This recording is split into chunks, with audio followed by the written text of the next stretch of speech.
All right. So the first thing that we're going to talk about today is the PNBJT.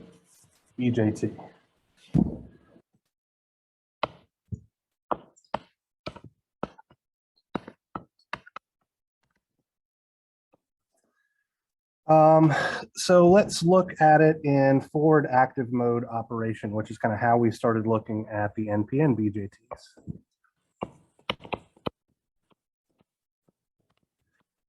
And we'll draw some conclusions from this analysis.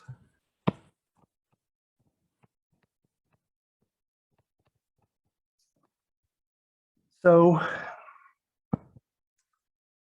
for a PNBJT, our emitter terminal should actually be at the highest potential, which is exactly opposite of what we observed for our PNBJTs. So our emitter terminal, which is our most heavily doped, will have a P++ doping concentration, so extremely highly doped P-type. Then we will have our base region, which will be doped N-type or N+ type, so heavily N-type. And then the third part of our sandwich is our collector region, which will be doped just regular P-type. So if we're looking at this in a forward active mode of operation, we're going to have to apply a voltage between the base and the emitter. So let's call that guy VEB, like so, where the emitter is at the positive polarity terminal and the base is at the negative polarity terminal. And let's also get some voltage VBC, where the base is at the positive, the collector is at the negative. And for this analysis, let's consider our collector terminal to be grounded.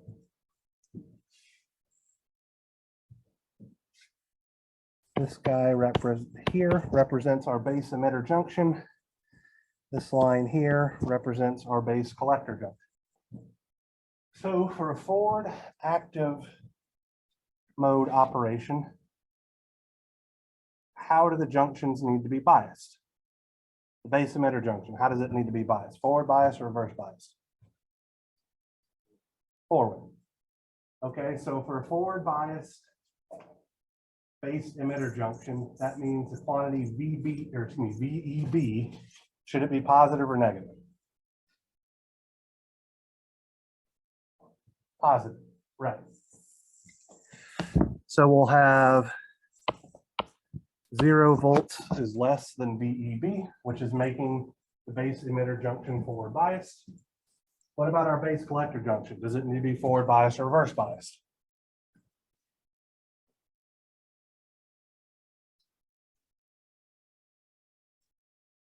Reverse. Literally the exact same conditions that we saw in an NPN transistor.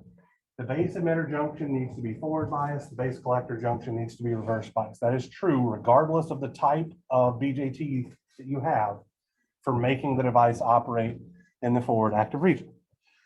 So with a base collector junction that is reverse biased, does the quantity VBC need to be positive or negative? Also positive.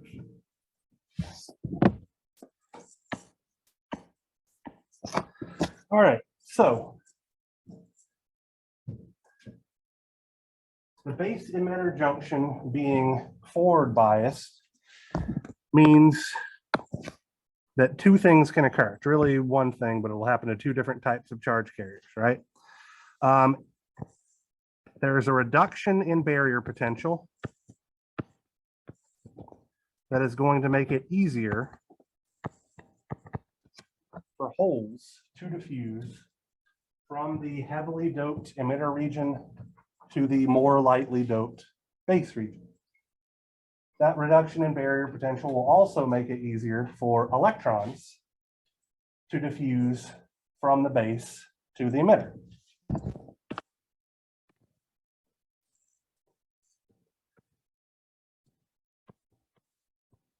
So the blue represents electrons, the red arrow represents holes. So it should be fairly obvious here that since we have diffusion occurring across the base emitter junction, we should have some sort of emitter current that's occurring, right? Well, in this case, our emitter current, IE, will be directed down. So the current is entering the emitter terminal. In an PNBJT, the current was leaving the emitter terminal. And that current is dominated by the behavior of the holes, since there are much more holes in the P plus region than there are electrons in the P plus plus region, even after there's some minority carrier injection going, right? So this guy, IE, is largely dependent on the hole behavior, just because there's orders of magnitude more holes available.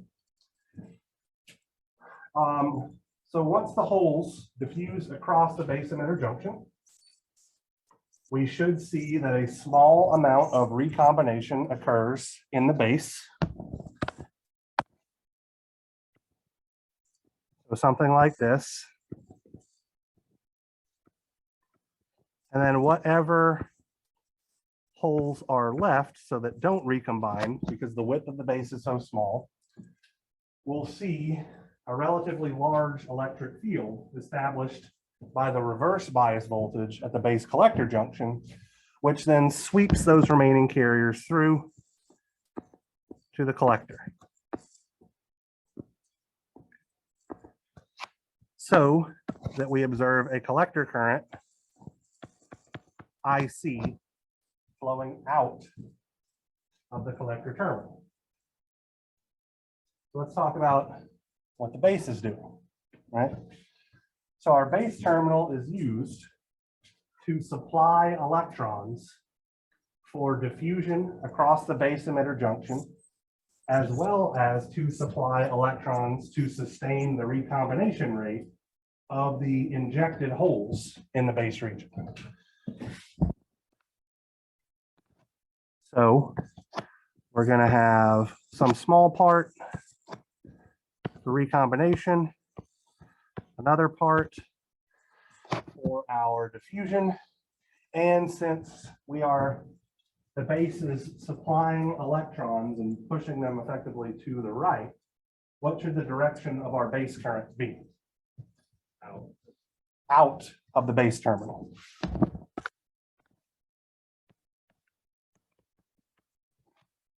Like so. So if we apply Kirchhoff's current law, we can still obviously see that IE is equal to IB plus IC, even for a PNP transistor. So let's just go ahead and write that down. IE is equal to IB plus IC. Based on our description of what's going on here, how do you think our collector current, which is kind of the main figure of merit for a transistor, behaves as compared to an NPN transistor? Was there anything wildly different? Literally just, we're using a VEB instead of a VBE. That's literally it. Everything else is identical.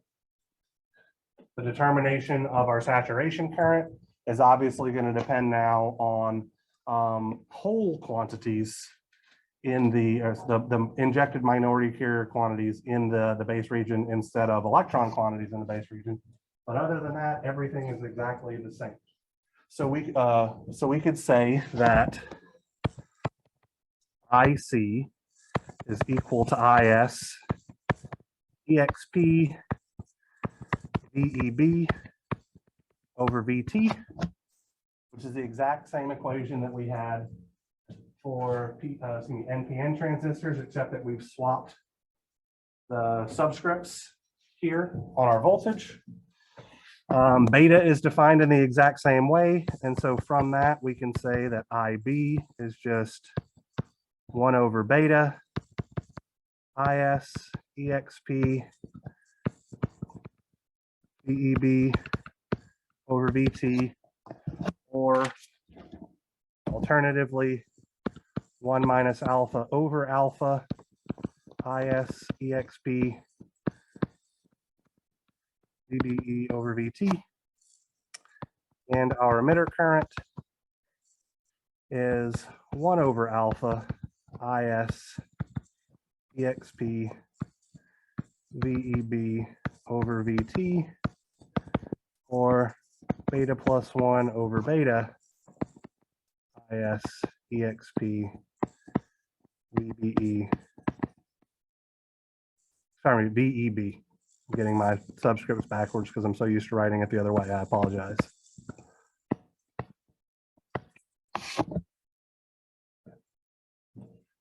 So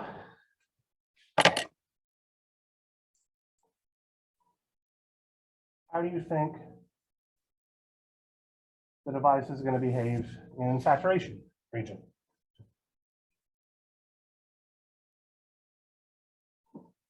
The exact same way as it did for an NPN transistor. Same thing. The early effect is effectively the same thing.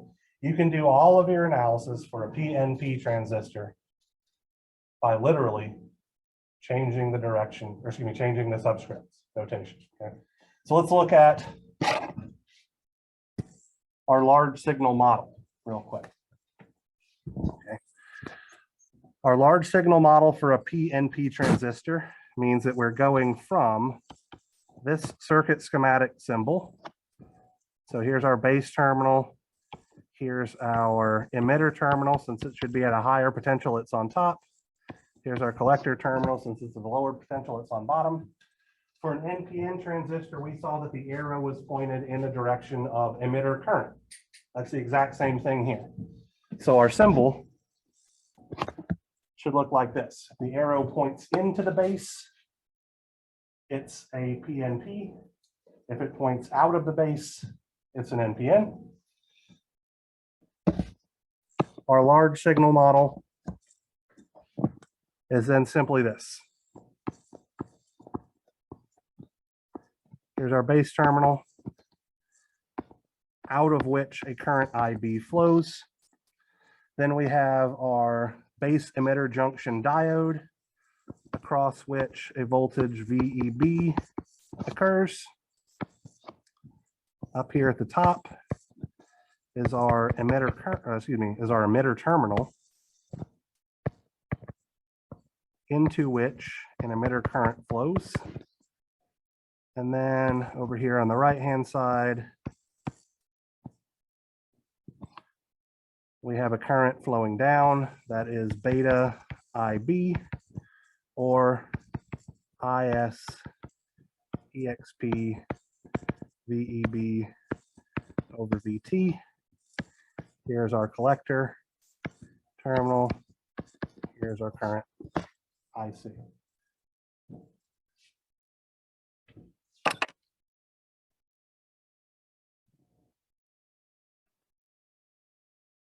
What's the difference between our large signal model for a PNP transistor and a small signal, or excuse me, and a large signal model for an NPN transistor? We're not at small signal models yet.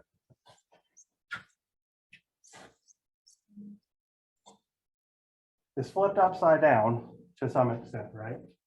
But what if we flipped it over the other way? So what if we put E on bottom, left everything else the exact same, but just literally rotated this down?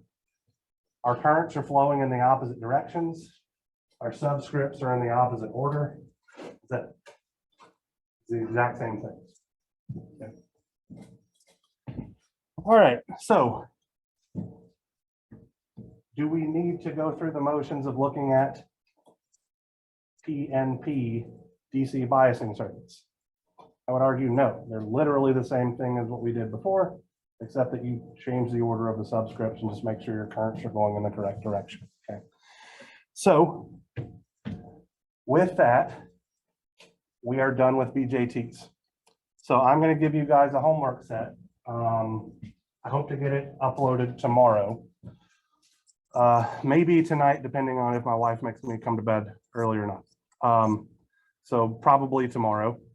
And it will just be multiple DC circuits that I expect you guys to be able to analyze using the things that we talked about in class last Friday. No, was it Friday? Yeah, last Friday. It will be a combination of NPN-BJT circuits and PNP-BJT circuits.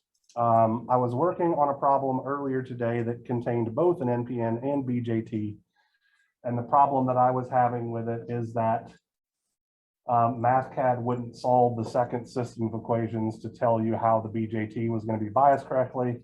And I don't want to force you to go through a terrible iterative method with systems of equations. So I'm not going to be that mean and give you anything like that. So the only circuits that you're going to be expected to analyze in this class on your homeworks or your exams will all contain only one type of transistor. So all NPNs or all PNPs. No mixing and matching until we get to ELEN 336, because at that point, we're actually going to have to do it to talk about some of the different circuits. Okay. So for this class, let's keep everything easy breezy and only deal with one type of transistor at a time. So if I get it out today or tomorrow, it'll be due sometime towards the end of next week. Right now, I'll give you plenty of time to do it because I'm anticipating it being probably 4 to 5 problems. So I'll give you a good bit to do it. With regards to the BJT material that could show up on your next test, those problems are exactly representative. I would be expecting more theory questions to be the things that are a little bit of a bugaboo for you guys. So before we move on to MOSFETs, do you have any questions regarding the operational theory of these? Logan, you were just raising your hand.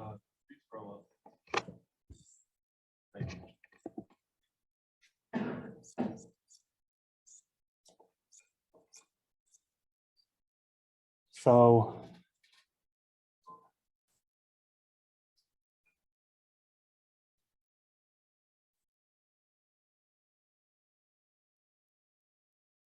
any questions regarding BJT operation before we move along to MOSFETs? Everything seemed to be pretty okay and pretty understandable. All right, so forward active always means a base emitter junction is forward bias. Well, effectively, if the transistor is on, the base emitter junction is forward bias. If the collector base junction is reverse bias, you're in forward active mode. If it's reverse biased, you're in saturation mode. I'm not going to ask you any questions about reverse active because it's dumb and it shouldn't be used. It just happens to work that way. It gets real hot. All right, so let's talk about MOSFETs. Now we are officially caught up.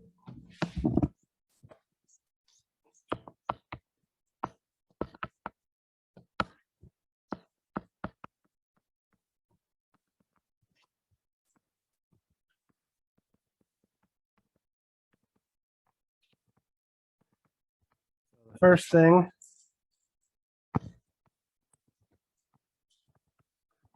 I'm going to do is spell out what the hell MOSFET means. Metal oxide semiconductor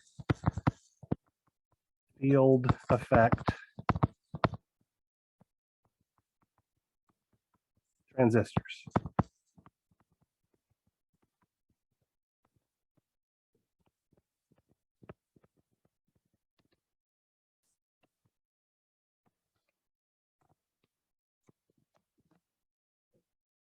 So let's first talk about, like we did for BJTs, their physical structure.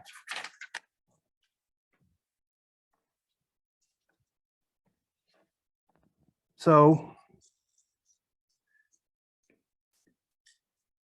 I'm going to draw a substrate here.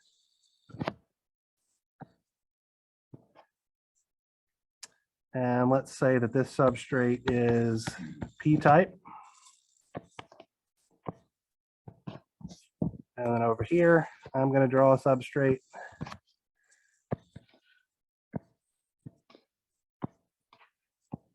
that is N-type.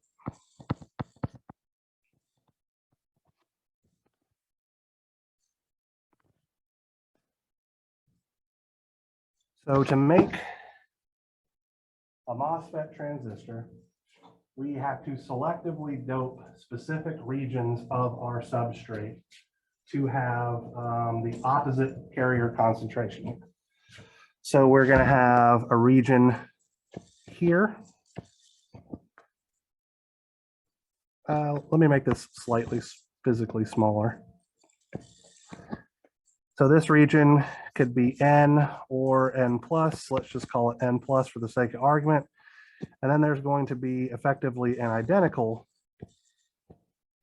N plus region here. By identical, I mean it's doped with the same doping concentration because of the way that these guys were made.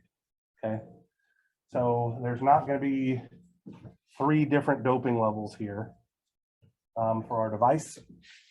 Similarly, in our N-type substrate, we're going to need a region of P plus material and a secondary region of P plus material. And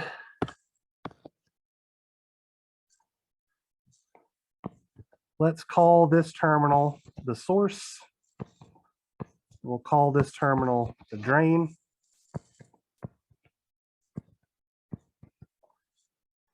And let's make this guy the drain and this guy the source.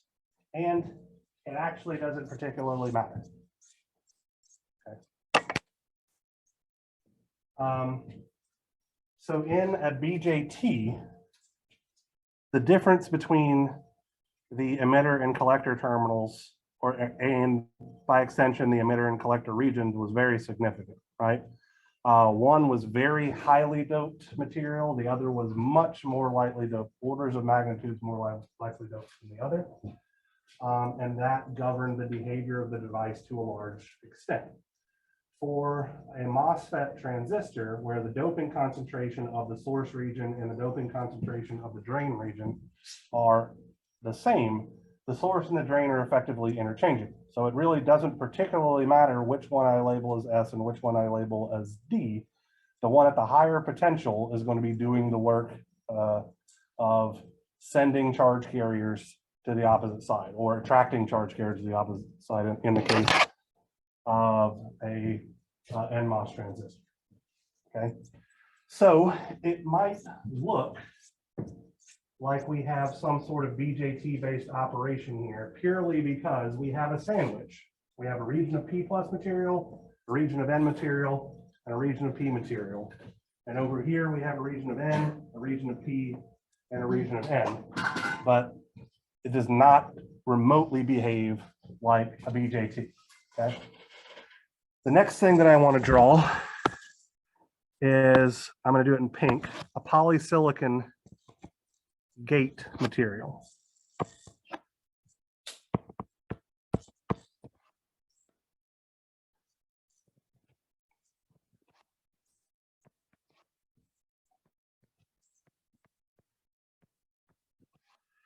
And then attached to this polysilicon will be our gate terminal.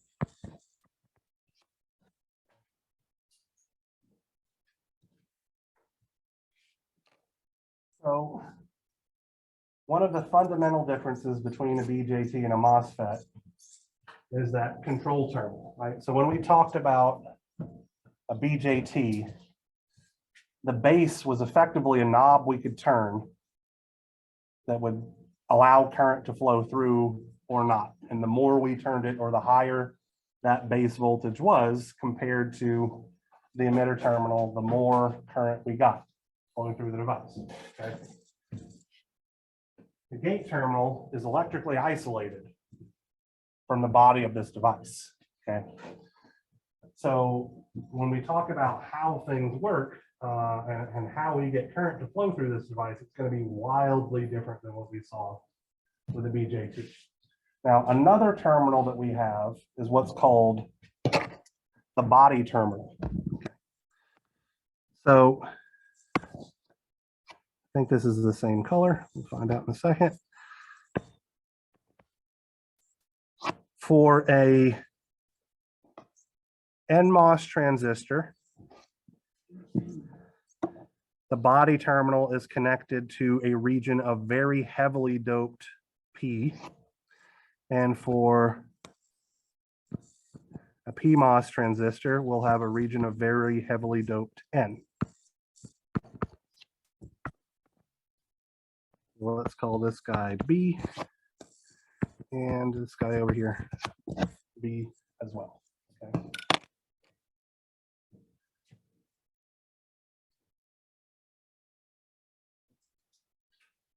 Anybody have any idea why it's important to dope this region of, so we have an N-type substrate here, and then we have a small region that is very, very heavily doped N-type, so more so than the substrate.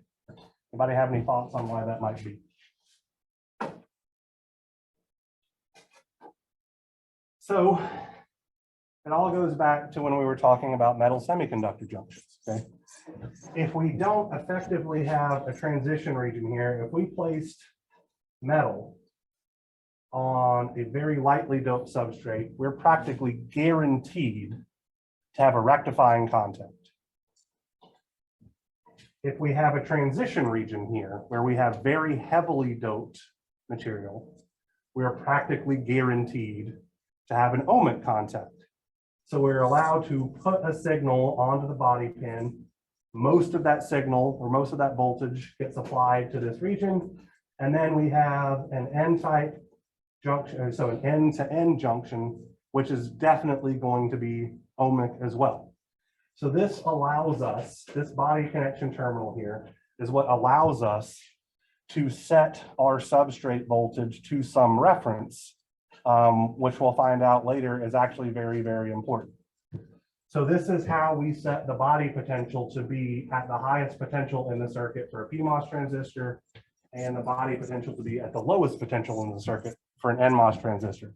If we do not have this N plus implant for our PMOS transistors, or this P plus implant for our NMOS transistors, we will not be able to bias our substrate to a particular voltage, which is very, very critical to how these guys operate, at least in its most simplistic fashion.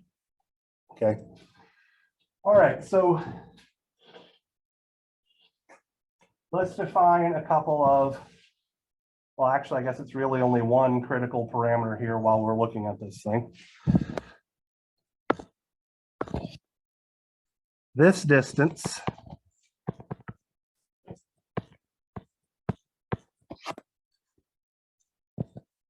is what we're going to call L. Okay. And the size of that distance L influences many different aspects of the operation of a MOSFET transistor. Okay. It is commonly referred to as the channel length. And effectively, it's the distance between the drain and the source that spans underneath the gate. We can have what are called complementary MOS devices. So if this guy is what we're going to call an NMOS transistor, and this guy is what we're going to have a PMOS transistor, we could have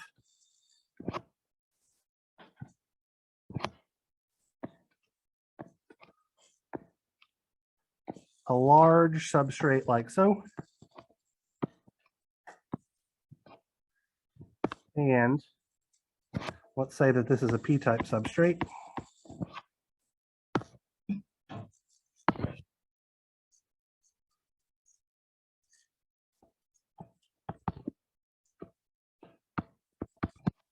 We could have our NMOS transistor sitting directly in this P substrate.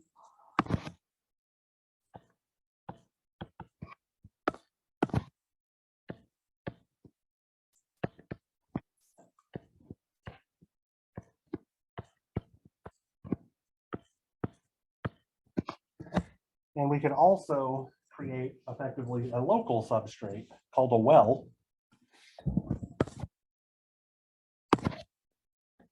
Like so. So it's just a big tub.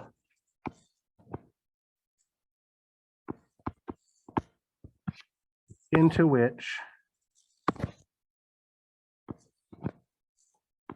we could put, sorry, my spacing here is poor. A PMOS transistor.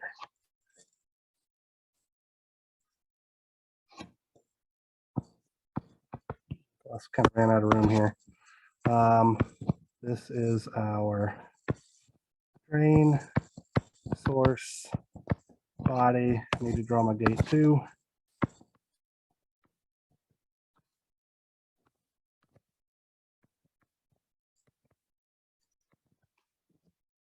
Devices that are formed like this are what are called CMOS, or complementary MOS devices. This is how digital circuits are built. Leslie, do you have a question? So, simple amplifier circuits, which is mainly what we're going to be focusing on in this class, will largely be one of these two. But any digital MOSFET circuit is going to require a complementary MOS process, because you need to have both of the different types of devices on the same substrate in order to get signal inversion. You can't get the digital behavior that we expect, or at least beyond what we can do with a single gate device, without having a complementary MOS process like this. Okay. All right. So we are going to now move away from the structure and talk about operation, but we're going to approach this in a bit of a different way than we did with regards to our BJTs, because the BJT analysis built on our diode analysis, because it was effectively multiple PN junctions doing a specific thing. The PN junctions in a MOSFET device do affect their behavior, but it's largely at high frequencies where we would have to worry about internal capacitances and stuff like that. So it's not going to be, oh, we're going to have diffusion that occurs to get things from, to get electrons from point A to point B, and that's what makes current flow. That's not how it's going to happen here. So we're going to change how we look at the behavior pretty significantly. Okay. So the first thing that I want to talk about is what's called the threshold voltage. So we are going to describe this, excuse me, by looking at an NMOS transistor. So let's say that we have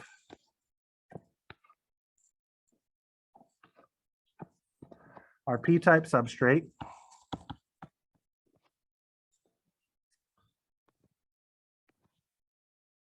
Then we have our P plus region for our body connection,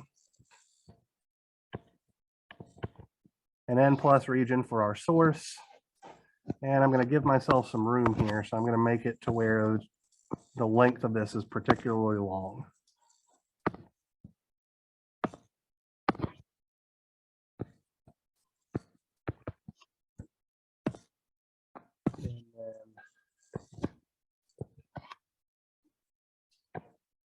This is our gate. Let's start with something simple where our body terminal is grounded. Our source terminal is grounded. Our drain terminal is grounded. And we're going to have some voltage here, which I'm going to call VGS.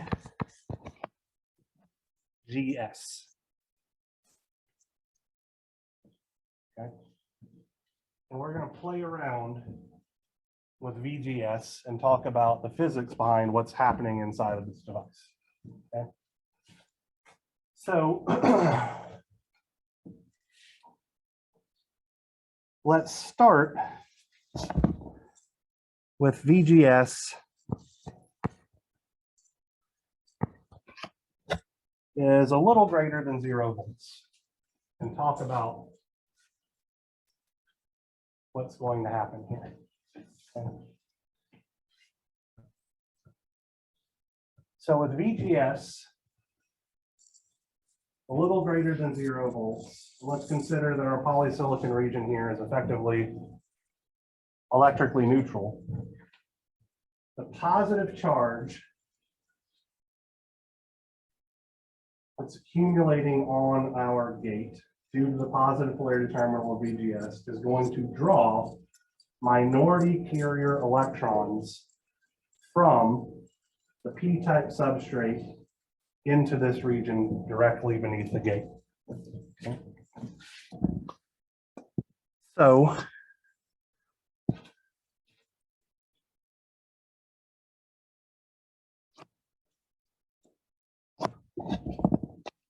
let's talk about this. So we're going to have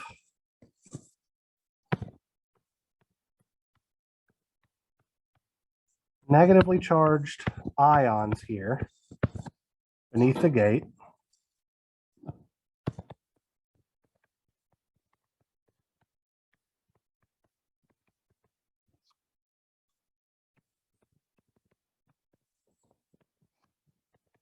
Because holes get pushed away.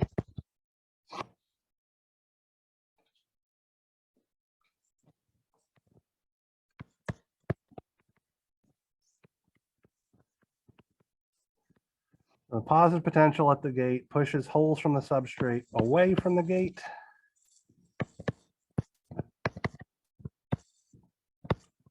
And attracts minority carrier electrons.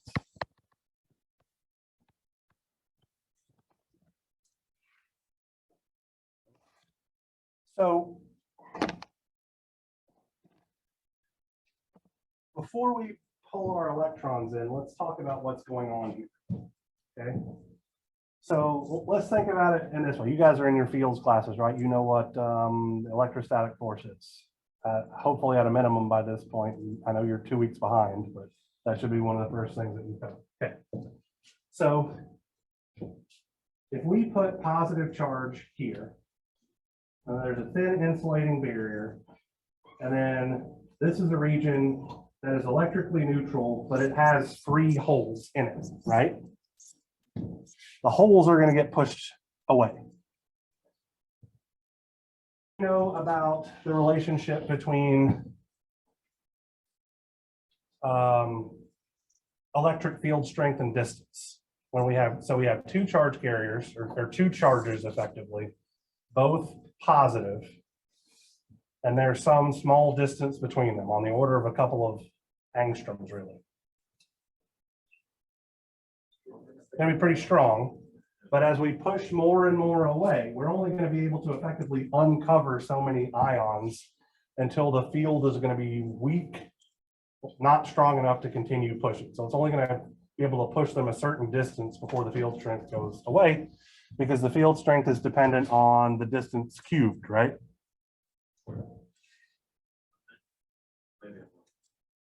I thought it was square for magnetic fields, cubed for electric fields. No, either way, it pushes them only to a certain point. It's been a hot minute since I taught you. So it pushes away the holes from this region, uncovering a certain amount of charge.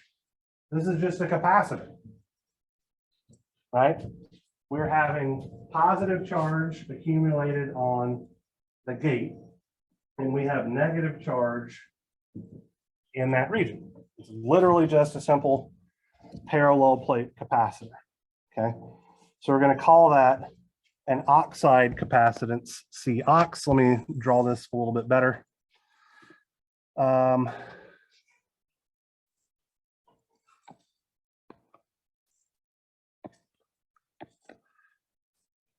So we could model this. Here's our P plus, here's our N, here's our N plus.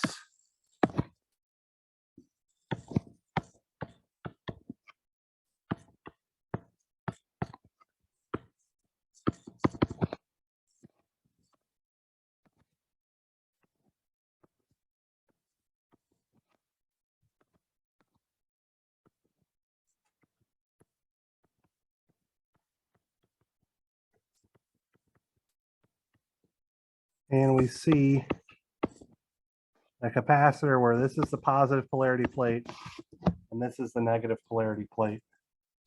And the negative polarity plate is effectively tied to ground through our body implant. So this capacitance, we're going to call it COX. It's an oxide capacitance. It is defined to be epsilon oxide divided by T oxide. So this oxide capacitance is usually given in units of farads per square micron. Okay, so it's a capacitance per unit area. Okay, so that's why we don't have, should be, you know, EA over D for a parallel plate capacitor, where Tox is playing the role of D. It's the thickness of the oxide layer. Okay, typically on the order of femtofarads per micron squared, so very, very small, but we do have some capacitance here. All right, so circling back around to what I was talking about a moment ago, if we can only push holes away a certain distance, if we put more positive charge on the gate, that's when electrons, the minority carriers, start getting attracted. So when VGS gets larger than this kind of intermediate region where we're just pushing holes away, we'll see that electrons start moving in, because the attractive force of this positive polarity is going to become more than the repulsive force of these negatively charged ions. So we're just going to start sucking up electrons into the region below the gate. Okay. This process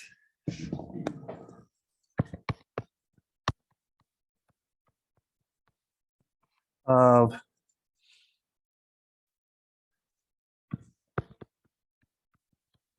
attracting minority carrier electrons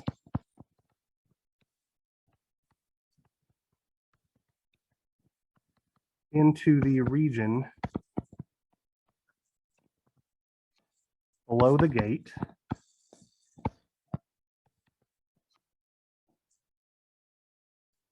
is called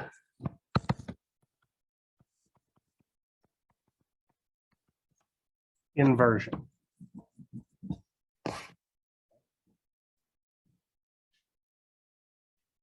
So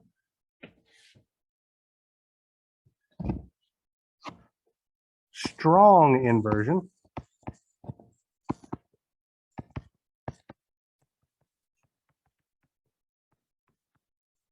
occurs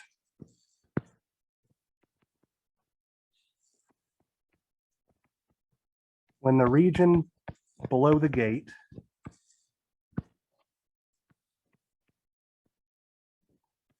becomes as N-type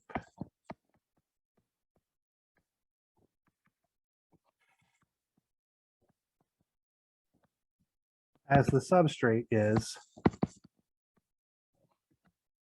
P-type.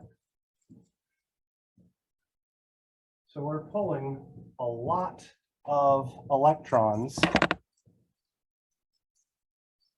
from our P substrate into this region, and they're going to try to get, they're going to kind of form like a film, or we call it a channel, of electrons that extends from the edge of the drain all the way to the edge of the source. So we have this thin region. Oops, that's not what I wanted to have happen. Put it like so. We have this thin region right here. Call our channel, and our channel, we don't consider it to be formed until strong inversion occurs. So our threshold voltage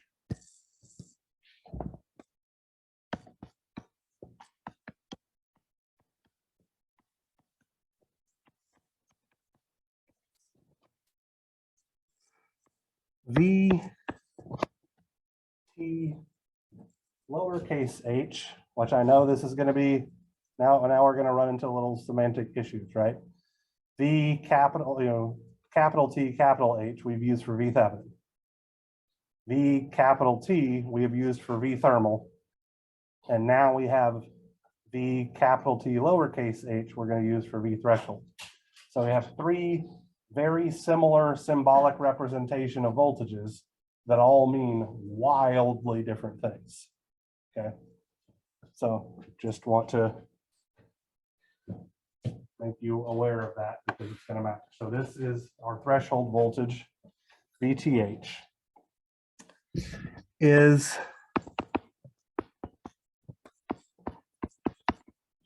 the voltage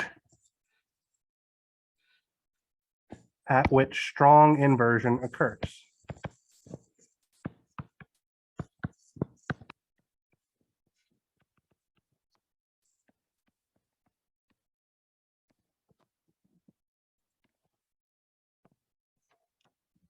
So let's talk about this real quick. Okay. This threshold voltage is effectively the voltage that turns on our transistor. But our definition for turning it on needs to be talked about a little bit, okay? So when VGS is greater than our threshold voltage, all that literally means is that we have established a conductive channel between our source and our drain. It does not mean that current is flowing through that channel. Okay, it just means the channel exists. Okay, so we can have a transistor that is on without actually passing any current. What we're gonna find out shortly causes current to be passed is a potential difference between the source and the drain. Because when we have a potential difference between the source and the drain, we have an electric field oriented between the source and the drain that can move all of those carriers in the channel from one direction to the other, just depending on how we bias things, okay? So our threshold voltage doesn't tell us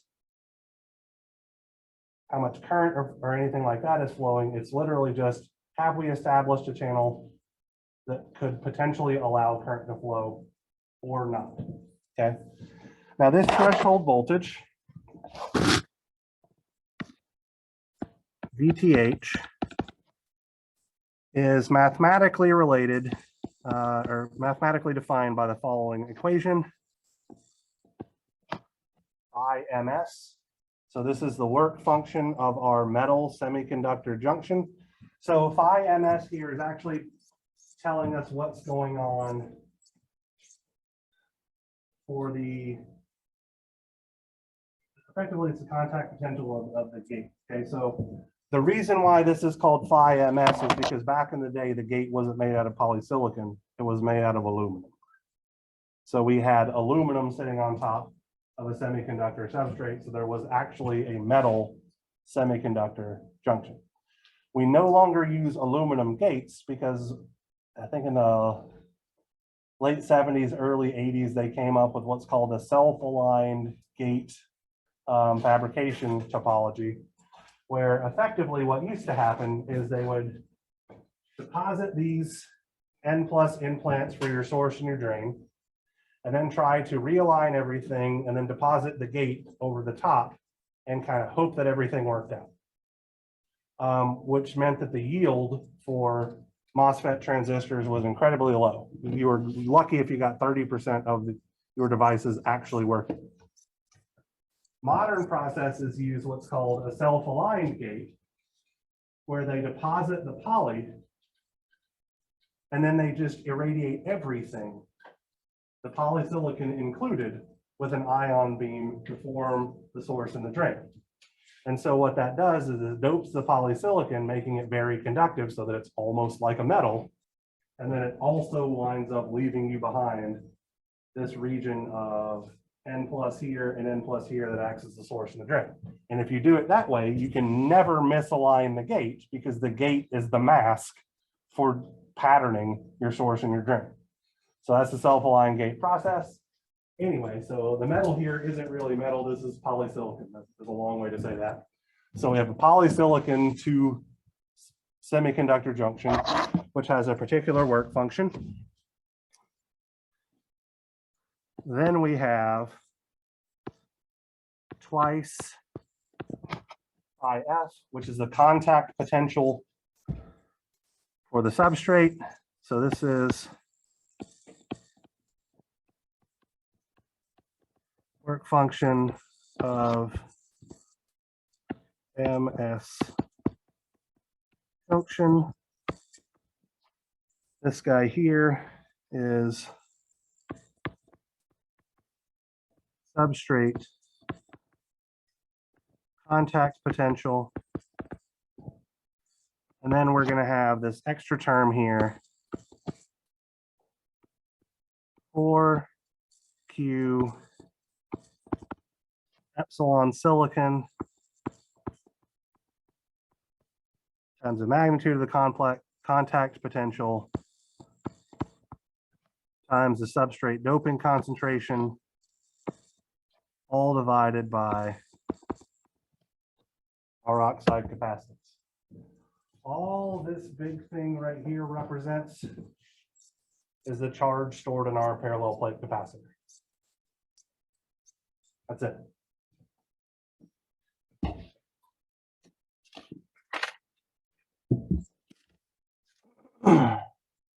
All right.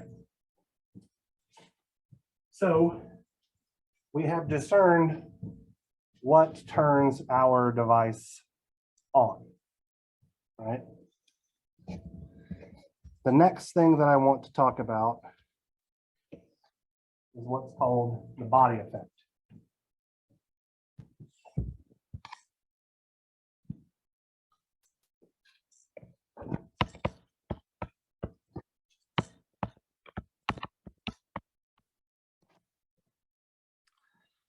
So let's start with our transistor. Simple diagram here.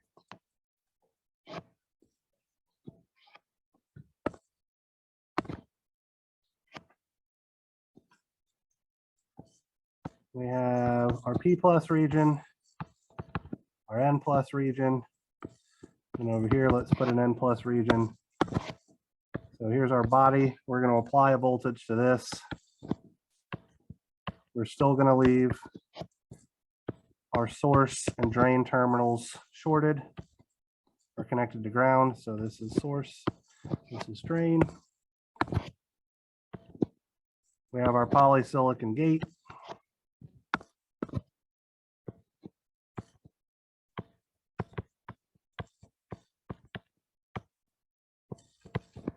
And let's say that VGS is greater than 0 volts. And for this guy, let's say that the voltage applied at the body terminal is less than 0 volts.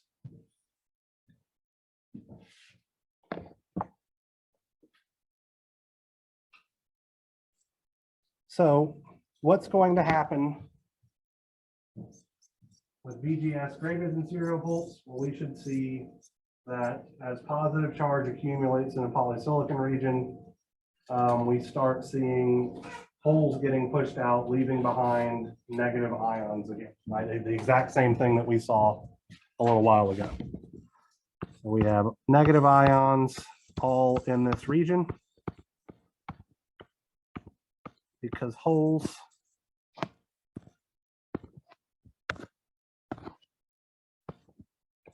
were getting pushed out.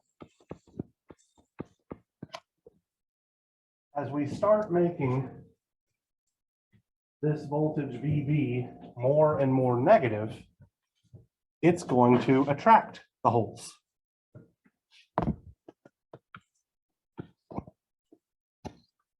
Like so. And so as that voltage gets more and more holes get attracted, and we wind up seeing a larger region of negative ions beneath our gate.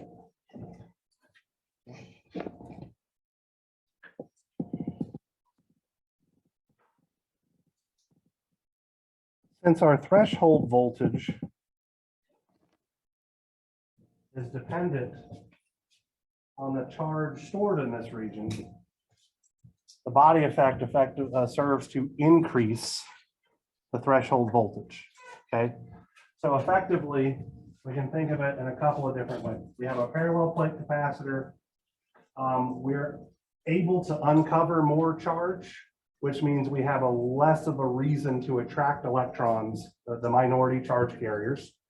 Another way to think about it is because since we have more negative charge here, it should be able to more easily repel negative charge carriers that are attracted to the positive charge accumulated on the polysilicon gate region. But either way, we are going to see an increase in the threshold voltage because this term here that represents the stored charge is increasing. Okay. So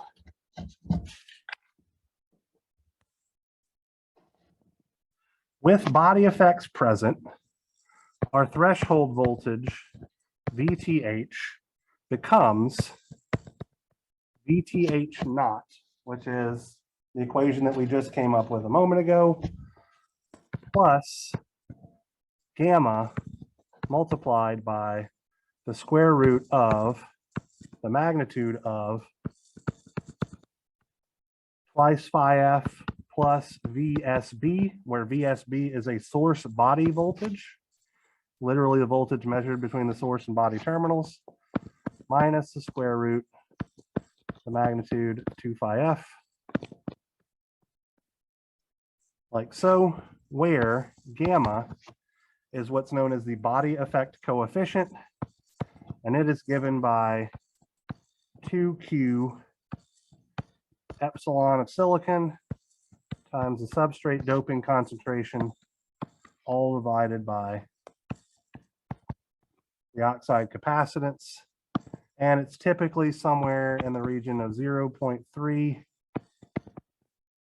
square root of volts to 0.4 square root of volts. Okay. So body effects, yes.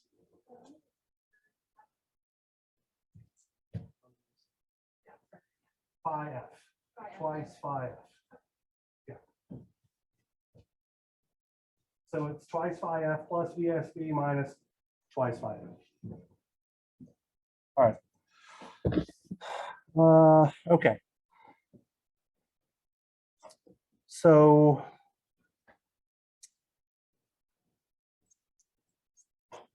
let's make this the last thing that we talk about today. Okay.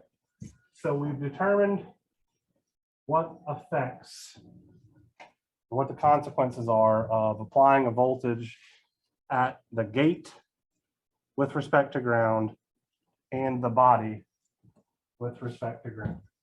What we are going to talk about on today's Wednesday, right? What we're going to talk about on Friday is what happens when we start applying voltages at the drain terminal and the source terminal and establishing fields.